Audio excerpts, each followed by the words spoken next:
Bienvenidos, amigos y amigas, a Historia con el Móvil. Mi nombre es Juan Jesús Pleguezuelo, soy profesor de Historia de Instituto y estoy realizando esta serie de audios para todas esas personas que aman el conocimiento, que aman el saber, que disfrutan conociendo cosas nuevas. En definitiva, toda esa gente que tiene un espíritu inquieto. Querido amigo, si eres de este equipo, tranquilo, no estás solo. Este es tu espacio. Antes de empezar con el programa, recordarte que este episodio lo puedes escuchar desde la aplicación de Podium Podcast, en la que vas a tener acceso a un montón de podcasts de muchísima calidad. También decirte que si te gusta cómo cuento la historia, si te gusta cómo veo la educación, sin duda alguna vas a disfrutar mi libro como una historia. Bueno, empecemos con el programa. Vamos a hablar de los reinos bárbaros. Ya dedicamos un episodio en su momento a hablar de las invasiones bárbaras y de la caída del Imperio Romano, pero si hace ya que has escuchado ese episodio y no te acuerdas, vamos a repasar los conceptos fundamentales. ¿Qué significa bárbaro? Bárbaro es un término griego que viene a significar algo así como el que dice baba, el que balbucea. Los griegos tenían un altísimo concepto de sí mismos y aquellos pueblos que no eran griegos, aquellos pueblos que estaban más atrasados, pues para los griegos esos pueblos ni siquiera tenían un lenguaje. Para los griegos esos pueblos ni siquiera hablaban, balbuceaban, por eso les llamaban los que dicen baba o los que balbucean. Este término también lo adoptan los romanos, que también tenían un alto concepto de sí mismos, y llamaban a todos esos pueblos que no estuviesen civilizados por ellos mismos bárbaros, es decir, los que balbucean. En otras palabras, los que ni siquiera tienen lenguaje. Vamos a ver. Los bárbaros hacen su primera aparición en el Imperio Romano de Occidente en la década del año 160 después de Cristo bajo el imperio de Marco Aurelio. Ahí hacen el primer aviso, ahí hacen la primera llamada a la puerta, se asoman tímidamente al Imperio Romano de Occidente y miran a ver qué hay, y les gusta, y quieren volver a entrar, y no pararán una y otra vez hasta que lo consiguen. Entonces, las primeras invasiones empiezan en el 160 después de Cristo y atención, ¿cuánto se prolongan las invasiones bárbaras? Pues podemos decir que llegan hasta el siglo XI después de Cristo con el asentamiento de los vikingos. Desde el año 160 después de Cristo hasta el siglo XI después de Cristo, Europa occidental está asediada, atacada, invadida por los pueblos bárbaros. ¿Qué le atraía a los bárbaros de Europa occidental? Pues sin duda alguna su riqueza.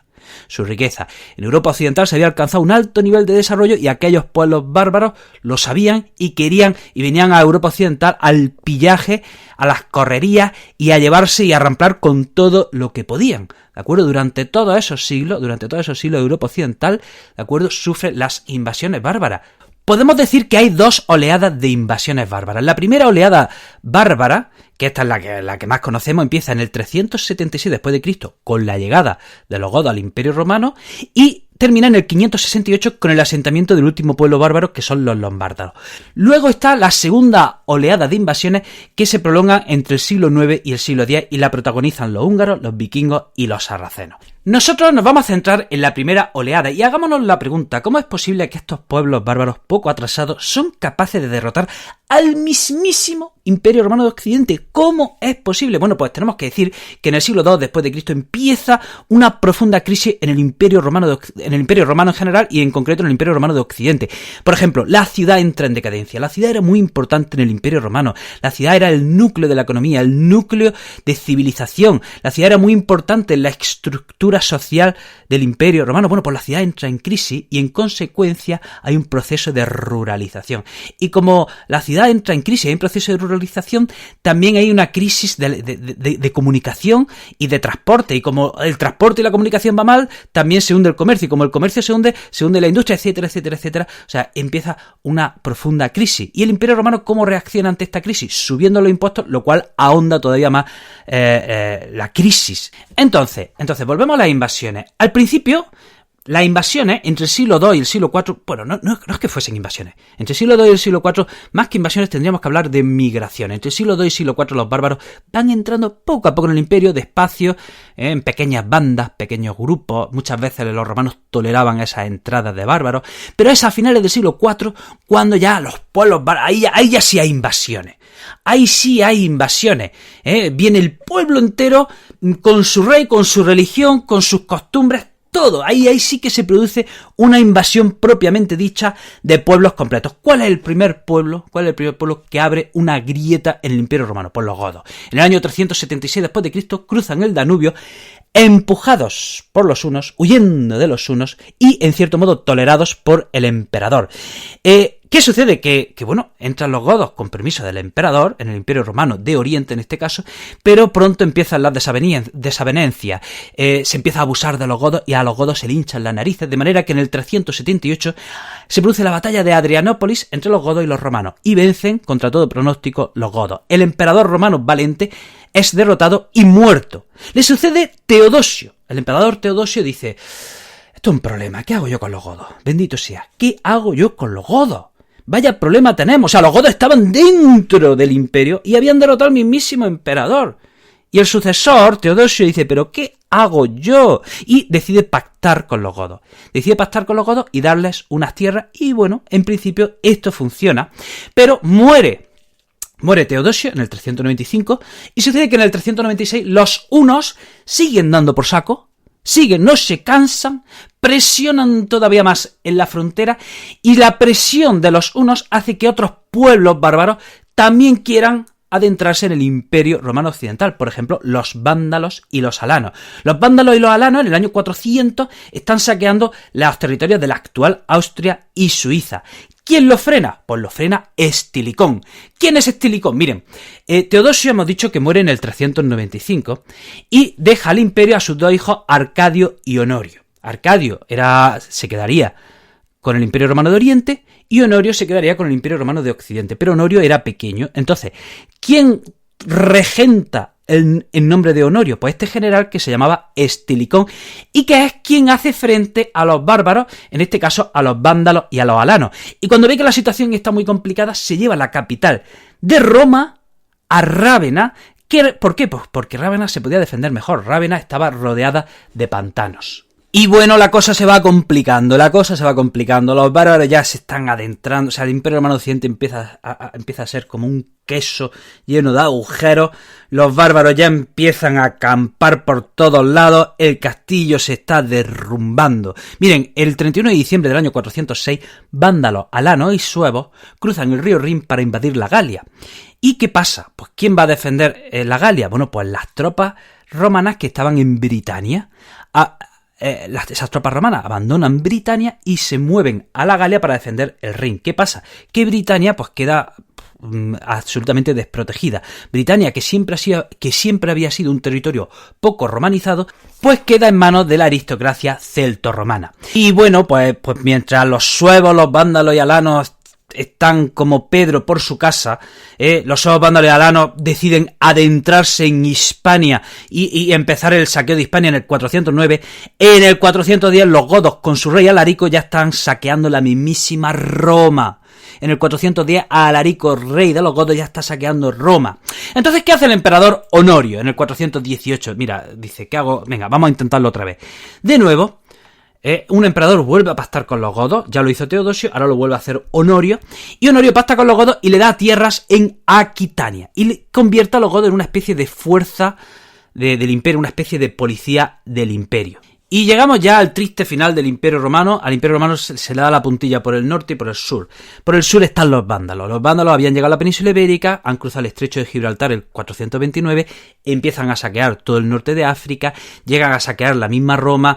Entonces, bueno, pues los vándalos por el sur están destrozándolo todo. Pero es que por el norte, los hunos con su rey Atila al mando están saqueando el norte de Italia y en el 452 llegan a amenazar la mismísima Roma. Le frenó el Papa, no sabemos exactamente cómo le frenó ni qué le dijo, pero el caso es que en el 452 los hunos casi toman Roma y en el año 453 muere Atila y bueno, ahí se acaba el poder de los hunos. Y en los próximos 20 años en el Imperio Romano de Occidente, bueno, pues se van sucediendo generales que son los que controlan el poder hasta que ya en el año 476 Odoacro le dice al último emperador de Roma, Rómulo Augusto, le dice hasta aquí hemos llegado y le envía las insignias imperiales al emperador romano de Oriente y en el 476 decimos que termina el Imperio Romano de Occidente. Bien, y vamos a hablar ahora de los reinos bárbaros, de cómo estos bárbaros se van asentando. Tenemos que decir que hay como dos tipos de reinos que fundan estos pueblos bárbaros. Están esos reinos bárbaros efímeros y que no quedan y de los cuales no queda nada en la historia, y están esos reinos bárbaros que son casi el embrión de las futuras naciones de Occidente en Europa, ¿de acuerdo? O sea, por un lado tenemos los reinos de los vándalos, ostrogodos, lombardos y suevos, que bueno, duraron lo que duraron y poco dejaron, y luego tenemos los reinos de los francos, anglosajones y visigodos, que casi podemos ver en ellos el embrión de las futuras Francia, Inglaterra y España. Vamos a empezar a hablar de esos reinos efímeros. El primer reino, vamos a hablar de los vándalos. Vamos a ver, ya dijimos que los vándalos llegan a la península ibérica y de la península ibérica cruzan el estrecho de Gibraltar en el 429. 80.000 vándalos cruzan el estrecho y empiezan a saquear todo el norte de África. Empiezan a perseguir, ellos que eran arrianos, persiguen a los católicos, persiguen la cultura romana. En el 455 saquean Roma. ¿Y qué han hecho los vándalos en el norte de África? Han arrasado con todo lo que habían dejado los romanos y no han sido capaces de sustituirles. Han eliminado la jerarquía y la estructura de la sociedad romana y no han sido capaces de reemplazarla por nada, de manera que en el 534, cuando llegan las tropas bizantinas de Justiniano, los conquistan en nada y el imperio vándalo termina. Vamos a hablar ahora de los suevos. Ya dijimos que los vándalos abandonan la península ibérica y se establecen en el norte de África. Entonces los suevos se quedan casi solos en la península ibérica y se quedan esta para sí.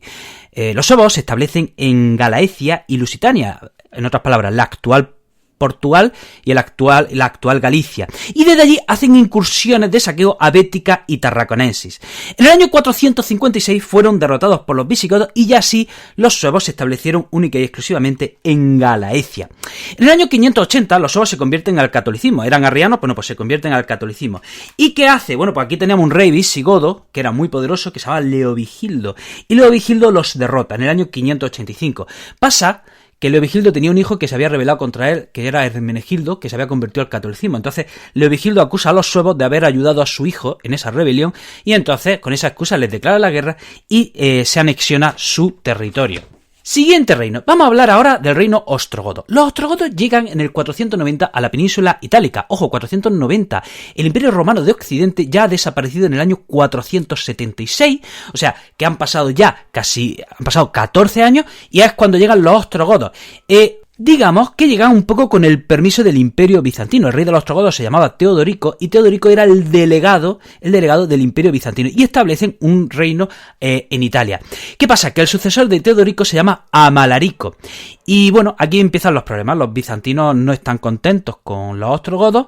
Parece que los ostrogodos, que en principio eran como vasallos de los bizantinos, se quieren rebelar, se quieren independizar. Entonces Justiniano, las tropas de Justiniano en el 534 intervienen en la península itálica para derrotar a los ostrogodos. ¿Y qué se encuentra? Una feroz resistencia.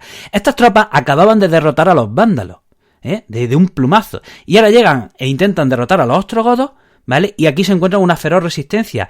Su líder, el nuevo líder llamado Totila, establece una resistencia ultraza y empieza una guerra gótica que dura establecen la llamada guerra gótica que dura más de una década. Si a esa guerra gótica le sumamos que en el 543 hay un brote de peste en la península itálica, bueno, pues tenemos que Italia queda destrozada. Cuando la guerra termina en el 554, Italia está hecha ceniza. Y ahora vamos a hablar del último de esos reinos efímeros, los lombardos. Los lombardos llegan a Italia en el 567 empujados por otro pueblo bárbaro que eran los ávaros. Los lombardos eran el pueblo menos romanizado de todos. Siempre era un pueblo que había estado en la retaguardia, había estado en el extrarradio del extrarradio, porque casi todos los pueblos bárbaros habían estado de alguna manera siempre rondando la frontera del Imperio Romano, ¿vale? Pero este pueblo bárbaro había estado más allá de la frontera, entonces era el pueblo menos romanizado. ¿Y qué pasa? Que llegan a Italia muy fragmentados. El pueblo lombardo llega a Italia muy fragmentado, ocupan casi toda Italia o buena parte de Italia y se establecen en poderes locales independientes unos de otros, así que bueno, pues no tienen nada que ver unos con otros, así que hay una gran fragmentación política. Ojo, estamos en el siglo VI después de Cristo. Bueno, pues esta fragmentación política que empieza ahora en la península itálica dura hasta el siglo XIX. Desde el siglo VI, con la llegada de estos lombardos, hasta el siglo XIX, la península itálica será siempre un mosaico de reinos independientes o de territorios controlados por otros imperios. ¿de acuerdo? Eso será siempre la península itálica y es aquí cuando empieza esa fragmentación política. Y ahora, vamos a hablar ya de los reinos, de los grandes reinos bárbaros. Estos reinos bárbaros sí que dejan una huella profunda en sus territorios. Vamos a empezar hablando de los anglosajones. Miren, ya dijimos que los romanos abandonan Britania en el 407 para defender el Rin, para defender el Rin de otros pueblos bárbaros. Entre tanto, Britania es evangelizada por San Patricio. ¿Qué sucede? Que a mediados del siglo V, o sea, ¿quién está defendiendo Britania? Nadie, los romanos ya se han ido, los romanos de hecho a mediados del siglo V están ya en descomposición, ¿de acuerdo? Entonces, ¿quién defiende Britania? Absolutamente nadie. Y llegan unos pueblos bárbaros que son anglos, jutos y sajones. Estos pueblos bárbaros que son germanos arrasan con todo, y a la población autóctona que son los bretones los arrinconan. Al norte, una parte, y al continente otra parte. Por eso hoy día en Francia hay una región que se llama Bretaña, ¿vale? Pues de aquí viene, ¿no? Además, no solo anglos, jutos y sajones saquean Britania, sino que también un pueblo que se llama los pictos, que vienen de Escocia, y otro pueblo que son los escotos, que vienen de Irlanda, también saquean Britania. O sea, ¿qué tenemos en Britania? Pues un desastre, un caos, un absoluto apocalipsis. Todo el mundo saqueando todo. Ahí están todos saqueando todo, o sea, aquello era un ring, un todos contra todos, un auténtico desastre. Entonces, ¿qué pasa? Que entre el siglo V y el siglo VII tenemos pocos testimonios de lo que está pasando. Bueno, estaría pasando que estaban todos peleándose unos con otros, ¿vale? Pero sucede que tenemos pocos testimonios. Parece que en este periodo, poco a poco, se va configurando lo que llaman la heptarquía anglosajona. ¿Qué es la heptarquía anglosajona? Durante este periodo se van configurando 7 reinos. 7 reinos que los vemos ya entre el siglo VI y el siglo VII. ¿Cuáles son esos 7 reinos? Essex, East Anglia, Kent, Mercia, Northumbria, Sussex y Wessex. Estos son los 7 reinos que se van configurando en Britania a lo largo del siglo VI y el siglo VII. Y entre estos reinos siempre había uno que predominaba sobre los demás con un título que se llamaba Bretwalda. Parece que al principio Northumbria era muy importante, luego era Mercia y así. Hablemos ahora del reino visigodo. Miren, los visigodos, sin duda alguna, son el pueblo bárbaro más romanizado de todos. Los visigodos entraron en el 376 d.C. en el Imperio Romano de Oriente y son derrotados en el 507 con la batalla de Bouillé contra los francos. Bien, pues en este periodo, en estos 130 años, los visigodos han estado dentro del Imperio Romano corriendo de un lado a otro. Y en esos 130 años, pues imagínense, se han romanizado más que nadie. Dijimos que en el 507 son derrotados por los francos y tienen que abandonar Aquitania. Entonces se vienen a la península ibérica y empiezan poco a poco a conquistar todos los territorios de la península ibérica. Establecen su capital en Toledo y bueno, pues siempre tendrán que enfrentarse a los francos por el norte, a los bizantinos por el sur, etc. ¿Quién era el rey que partía la pana?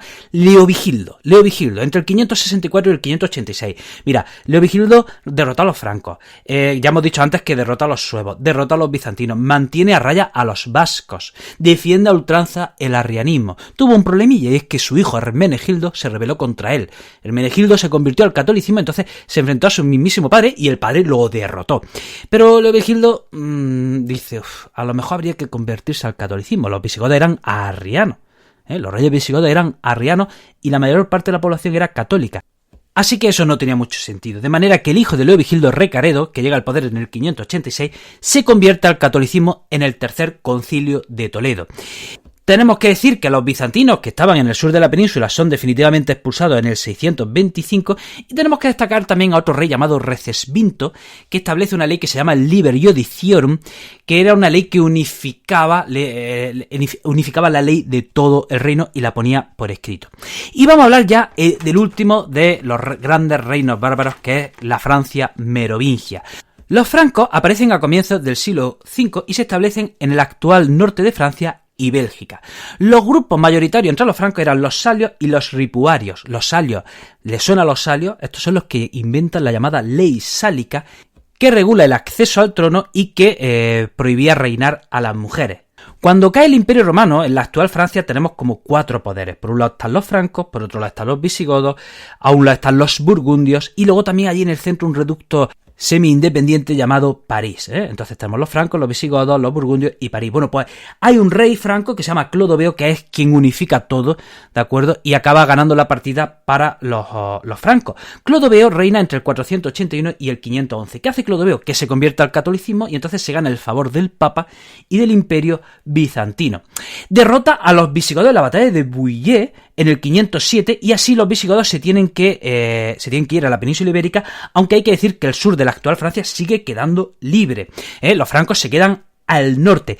Además, con los burgundios establecen una especie de protectorado. O sea, lo estaba haciendo muy bien este Clodoveo. Él lo estaba haciendo muy bien, pero como se hacían las cosas en la Edad Media, fíjense que hace Clodoveo cuando muere, divide el reino entre sus 4 hijos.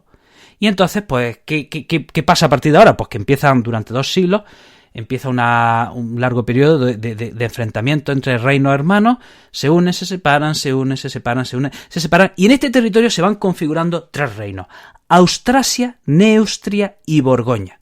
Estos son los 3 grandes reinos que en este periodo se están dando leche continuamente. Hay que destacar que uno de los enfrentamientos, pues bueno, vino por lo siguiente. Resulta que había un rey visigodo llamado Atanagildo que tenía 2 hijas. Y una hija se llamaba Brunegilda y la otra hija se llamaba Halsvinta. ¿Qué? A ver si eres capaz de recordarlo.